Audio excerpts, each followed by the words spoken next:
Bienvenue dans cette vidéo qui va illustrer notre expérience visant à réaliser du bioéthanol dans le cadre du TPE.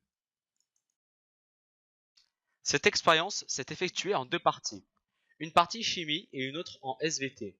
En chimie, nous avons extrait du sucre à partir de betteraves pour ensuite, à l'aide de ce sucre, fabriquer en SVT du bioéthanol.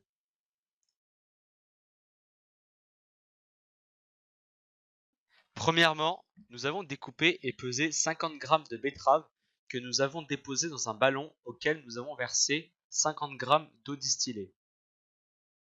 Nous avons ensuite chauffé le ballon dans un chauffe-ballon pendant 30 minutes.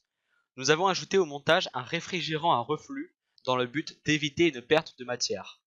Nous avons aussi utilisé de la pierre ponce et de la graisse de silicone, l'une afin de régulariser et d'homogénéiser la réaction, et l'autre afin d'éviter que le bouchon du ballon reste collé au réfrigérant.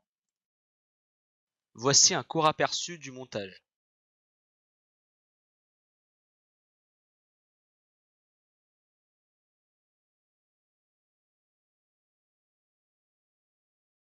Malgré l'obtention de jus de betterave, il restait quelques morceaux solides. Nous l'avons donc filtré à l'aide de papier filtre pour obtenir un filtrat homogène.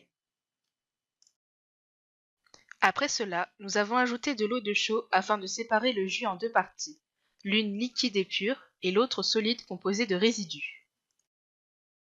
Dans le but de séparer les deux parties pour ne garder que le jus, nous avons filtré ce dernier sous vide avec l'aide d'un Büchner. Seulement, malgré la filtration, la solution était encore trouble, c'est pourquoi nous avons répété cette étape plusieurs fois afin d'obtenir un jus sucré clair. Le jus sucré étant extrait de la betterave, nous avons pu passer à la deuxième étape en SVT.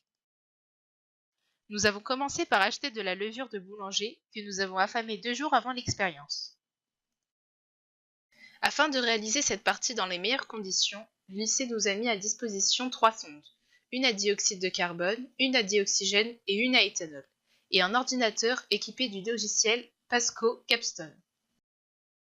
Après avoir versé un peu de levure dans une cuve et positionné correctement les 3 sondes, nous avons donc lancé l'enregistrement des données.